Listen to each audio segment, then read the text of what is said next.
নমস্কার। শিখা রান্নাঘরে সবাইকে অনেক অনেক স্বাগত। আজ আমি আপনাদের সামনে একটি নতুন রেসিপি নিয়ে হাজির হলাম। আশা করি ভালো লাগবে। একটু স্কিপ করবেন না, পুরোটা দেখবেন। প্রথমে উপকরণগুলো দেখে নিন। আমি 250 ময়দা নিয়েছি। ময়দাটাকে আগে মেখে রেখে দিয়েছি, 8 ঘন্টার জন্য মেখে রেখে দিতে হবে। চাইলে আপনারা একটু বেশিও নিতে পারেন।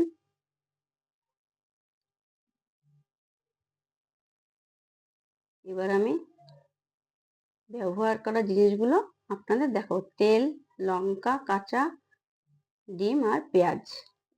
এবার আমি লঙ্কাটাকে কেটে নেব কুচি কুচি করে।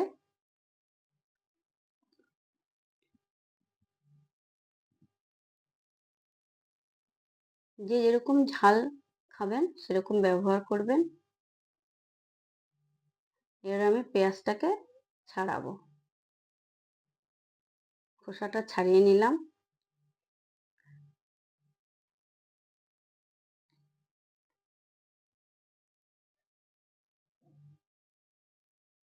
এবার আমি পেঁয়াজটাকে কেটে কুচিয়ে নেব।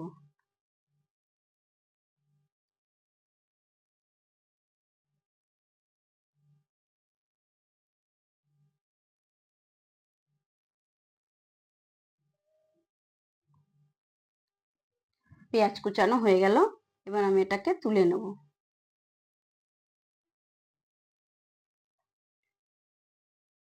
এবার আমি একটা কাচের পাত্র নেব, তাতে আমি ডিমটা ফাটাবো। ডিম ফাটাতে আমি লঙ্কা, কুচানো পেঁয়াজ দেবো, একটু লবণ দেবো, দিয়ে আমি ভালো করে ফেটিয়ে নেব।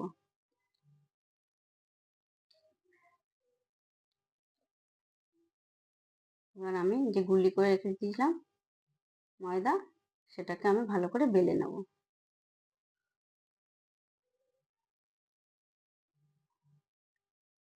এবার ডিম ফাটানোটা আমি দেব, আন্দাজ মতন দিয়ে ভালো করে আমি এটাকে ছড়িয়ে দেব। ছড়িয়ে তারপরে আমি ভাঁজ দিয়ে এটাকে পুরো 4 ভাঁজে দিলাম।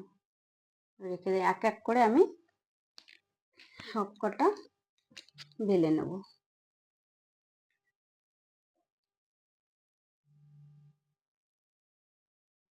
আবার এটার মধ্যে ওরকম দিয়ে ছড়িয়ে দেব ডিম ফাটানো। আবার আমি এরকম ভাঁজ দিয়ে আবার রাখবো।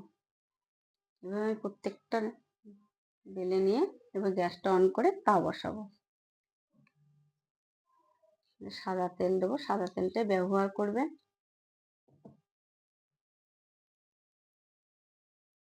এবার আমি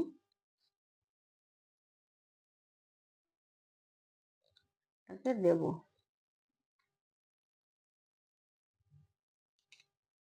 গ্যাসটা একটু লো করে দেবেন,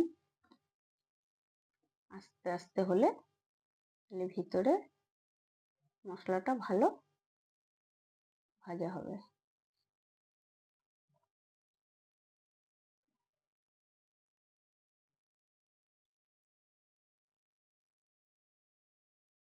এবার আমি এক পাশ উল্টে দেবো।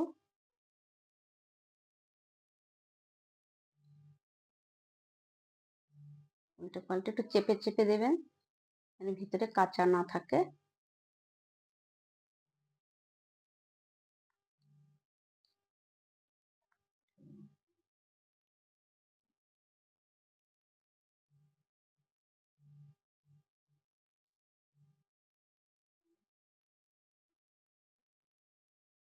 এটা তুলে নিয়ে আমি আবার একটু সাদা তেল দেব, দিয়ে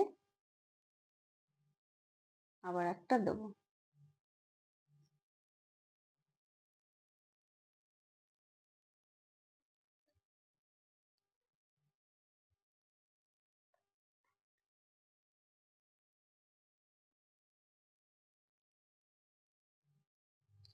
এভাবেই উল্টে পাল্টে ভাজতে হবে, যেন পুড়ে না যায়।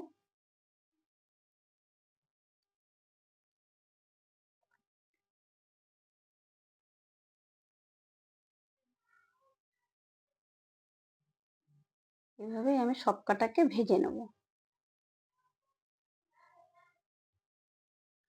ভাজা হয়ে গেছে, এবার আমি এগুলোকে কেটে নেব, ছুরি দিয়ে কেটে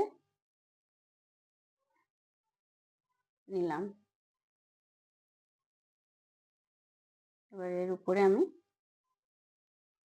দেখুন একটু কাঁচা নেই ভিতরে, এরপরে আমি গোলমরিচের গুঁড়ো আর একটু বিট নুন ছড়িয়ে দেবো। পাঁচে সস দিন, চাইলে আপনি বাচ্চাদের টিফিনেও দিতে পারেন বা বাচ্চাদের বিকেলে টিফিনও দিতে পারেন। ভালো লাগলে লাইক, কমেন্ট, শেয়ার আর একটা সাবস্ক্রাইব করবেন। টাটা।